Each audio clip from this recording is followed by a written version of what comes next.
Welcome back. So glad that you joined me.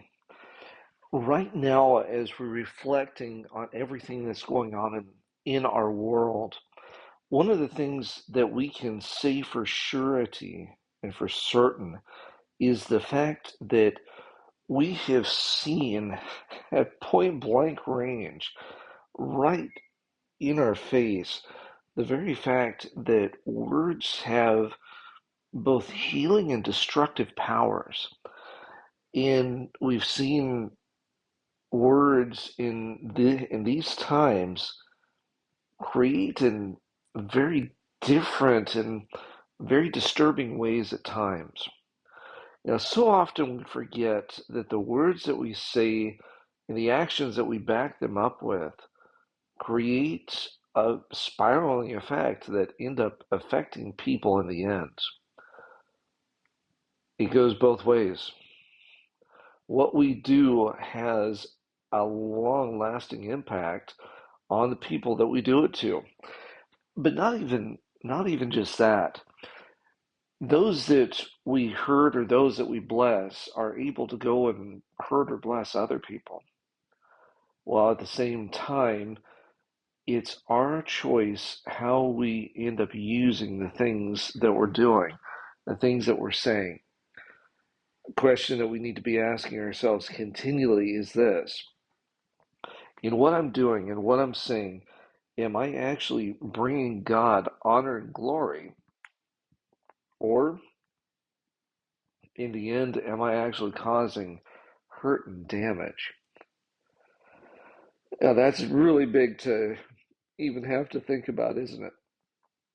But it's something that we need to more thoroughly be talking about, more thoroughly need to be examining, so that we're able to see the direction that God is calling us into.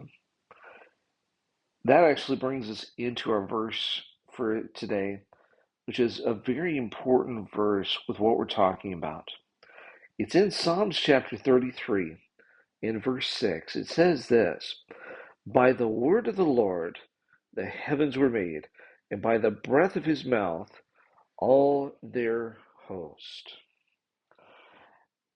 It's by God's word that things are created. Even more than that, we see throughout the Bible the very fact that the Word is God Himself. It's the very act of what God does, creation happens.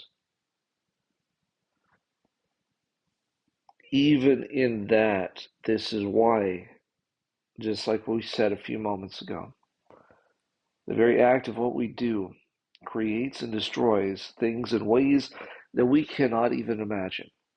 Now, we need to remember this, that it is not in the way that God creates. But we do have an influence over each other's lives, over our own life, that is a very destructive or a very creative process. We need to be thinking about what we're doing before we do it, so that we're able to go forward in what is truly right and in the way that God is calling us. Like I said earlier, the only way that this is going to happen is by asking ourselves, by asking each other continually, is what I'm doing right in God's eyes? Is it blessing others? Is it raising them up? Or is it being used for destructive purposes so that I'm able to gain something better? Thank you again for joining me. Look forward to seeing you next time as we continue to study God's Word together. God bless.